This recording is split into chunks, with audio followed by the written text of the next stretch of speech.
पाकिस्तानी निजी एयरलाइन का अनोखा कारनामा, लाहौर से कराची का डोमेस्टिक मुसाफिर बगैर वीज़ा और पासपोर्ट के जिद्दा पहुंचा दिया। मैंने ये बोर्डिंग पास दिखाया, उन्होंने मुझे कहा कि आप वो विंडो वाली सीट के साथ जाके बैठिए। 2 घंटे के करीब परवाज़ लैंड ही नहीं कर रही है। सबसे पहले बताइएगा, जो सफ़र लाहौर से पहले तो कराची था, यूँ समझे कि आप लाहौर से जिद्दा पहुंच गए, ये क्या मामला था? वैसे किस तरीके से आप पहुँचे? ये 7 जुलाई 2025 को मैंने टिकट कराई थी और जो फ़्लाइट का टाइम था वो 10 बजे का था। मैं 9 बजे एयरपोर्ट पहुंचा हूँ और वहाँ से मुझे कराची आना था। मैंने बोर्डिंग पास लिया है।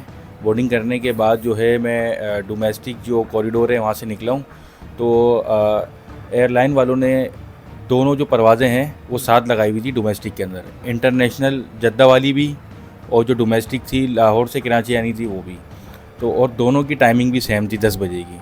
तो मैंने बोर्डिंग पास मैंने लेके वहाँ से निकला था कॉरिडोर से। तो स्टाफ खड़ा हुआ था, उन्होंने मुझे इशारा दिया कि आप यहाँ से जाए सीधे और आगे जाएंगे तो आपको जो है जहाज़ की परवाज़ मिल जाएगी, आप उधर चले जाएँ। तो मैं वहाँ पर गया, मैंने ये बोर्डिंग है और मैंने ये बोर्डिंग पास दिखाया एयर होस्टेस को। उन्होंने मुझे कहा कि आपकी 19F सीट है और आप वो विंडो वाली सीट के साथ जाके बैठ जाएँ। मैं जाके बैठ गया। मुझे घर से कॉल आ रही थी, बेटे की तबीयत ठीक नहीं थी, तो मैं कॉल पे बात करने लगा तो स्किप हो गई मुझसे उसकी अनाउंसमेंट। इसके बाद जो है जहाज़ ने अपनी परवाज़ जो है तय करी और फिर वहाँ पर मील वगैरह का जो होता है सर्व करते हैं वो हुआ। फिर 1 से 1 घंटा 45 मिनट या 2 घंटे के करीब परवाज़ जो है वो तो लैंड ही नहीं कर रही है। तो मैंने एयर होस्टेस को कॉल करके बुलाया, वो आई, मैंने उनको ये दिखाया कि ये जो है परवाज़ जो है वो उसको लैंड करना चाहिए कराची के अंदर। तो उन्होंने कहा ये तो जद्दा की है। जब उन्होंने जद्दा का कहा तो मैंने बोला कि ये तो बड़ा मसला हो गया। पहले मैं समझ रहा था ऐसे ही होगा, लेकिन जब उन्होंने कहा कि जद्दा का, वो मुझसे बोर्डिंग पास लेके चले गई। फिर वो जो अमला था आपस में एक दूसरे से बात कर रहा था, कैप्टन से इस तरह से था। तो मैंने कहा कि ये जहाज़ जो है जद्दा पे लैंड करेगा, इसके बाद मुझे जो है पकड़ लिया जाएगा। 10 से 15 साल में जेल के अंदर रहूँगा, मेरे बच्चे बीवी घर वाले सब रुल जाएंगे। क्योंकि गफलत तो आपको पता है कि किसकी है, एयरलाइन वालों की है, इंतज़ामिया की है। तो बहरहाल जद्दा पहुँचे। जद्दा पहुँचने के बाद जो है मैं जहाज़ के अंदर ही बैठा रहा और मुझे जो है वो एयर होस्टेस ने कहा कि आप जाएं अपनी कंप्लेन करें बाहर जहाज़ से निकल के। जो सऊदी के जो लोग हैं, इंतज़ामिया हैं या जो बोर्डिंग करते हैं, इमिग्रेशन करते हैं, उनसे आप जाके बताएं। तो मैंने कहा मैं तो फ़िलहाल इधर ही बैठूँगा, मैं नहीं जाऊँगा। तो जो जहाज़ के कैप्टन थे आमिर साहब, जो लाहौर से जद्दा लेके गए थे, उन्होंने मुझे बहुत ताउन किया, कोऑपरेट किया और उन्होंने कहा कि यही फ़्लाइट आपको वापसी लेके जाएगी। तो थोड़ी देर के बाद जो है कस्टम वाले आए, उन्होंने क्लियरेंस लेनी होती है कि पूरा जहाज़ खाली है या नहीं है। तो उन्होंने वो आके देखा तो मैं बैठा हुआ था। फिर उन्होंने कॉल करके पुलिस को बताया, वहाँ की एयरपोर्ट वाले आ गए, पुलिस वाले आए, मुझे तहवील में लिया, मुझसे जो है चीज़ें मालूम करी, मुझसे मेरी आइडेंटिटी पूछी, मैंने उनको अपना NIC दिखाया। फिर एक मेरे पास पाकिस्तान इंजीनियरिंग काउंसिल का कार्ड है, जो कि ग्रेजुएट इंजीनियर होते हैं उनके पास होता है, वो मैंने उनको दिखाया। फिर इसके बाद जो है मैंने बोर्डिंग उनको दिखाया। फिर उनको मैंने अपना वो टिकट जो मैं ऑनलाइन करता हूँ सारी चीज़ें दिखाया। फिर उन्होंने मुझसे पूछा आपके पास पासपोर्ट है? तो मैंने सर नहीं है। अच्छा। उन्होंने कहा कि बैग मैंने वो बैग जो था मेरा जो लगेज है वो कराची पहुँच गया है, वो नहीं है।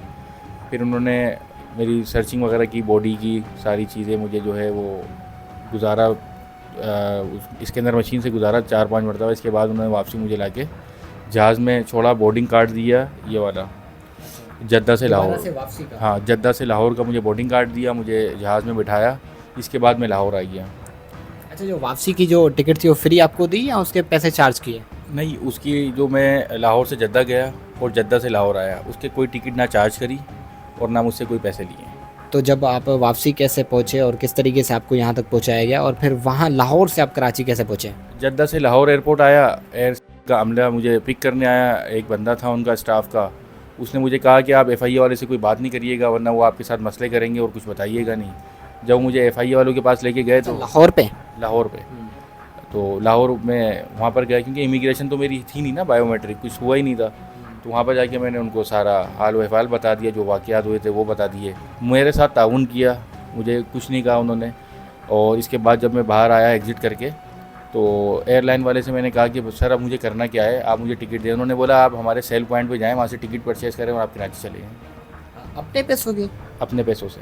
तो फिर आपने अपने पैसे ख़रीदी या फिर भी आपको कुछ ना कुछ वहाँ से मिला? नहीं, मैंने तो फिर अपने ऑफ़िस में कॉल करी और अपने कुलीग को कहा कि आप ऑनलाइन टिकट करके मुझे भेजें क्योंकि मेरे पास मेरा मोबाइल बंद हो गया था, उसके अंदर ऑनलाइन टिकट मैं वैसे ही ख़रीदता जो पैसे थे। मैंने उनको कहा भी कि मेरे पास पैसे नहीं है, बैग में कुछ पैसे थे वो भी चले गए, आप मुझे टिकट कर दें।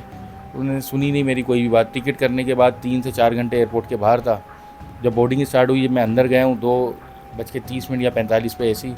तो जब मैंने उनको आके टिकट दिया तो कह रहे हैं आपका टिकट ही अपडेट नहीं है। अब हर जगह से मेरे ऊपर ही मुसीबत आती रही कि अब वो फिर मैं 15 मिनट पहले एक्स्ट्रा लिए उन्होंने, फिर 15 मिनट और लिए, 35 मिनट के बाद जाके उन्होंने मुझे बोर्डिंग कार्ड दिया, फिर मैं जाके कराची की जो है परवाज़ के अंदर जाके बैठा हूँ। क्या समझते हैं कि कितनी मुश्किलात का सामना करना पड़ा, और इसमें क्या निजी एयरलाइन की गलती है, किसकी गलती है ज़्यादातर? देखिए, एयरलाइन का जो अमला है उनको ट्रेंड होना चाहिए, और दूसरा ये है कि मैं तो इसका भी नहीं कह रहा कि कोई कंपनसेशन मुझे दे दें या मैं कोई जुर्माना आपके ऊपर करूं, क्योंकि ऐसा कुछ है नहीं, मेरे को कोई लालच है नहीं। असल मसला ये है कि आप जो है अपने लोगों की इस्लाह करें।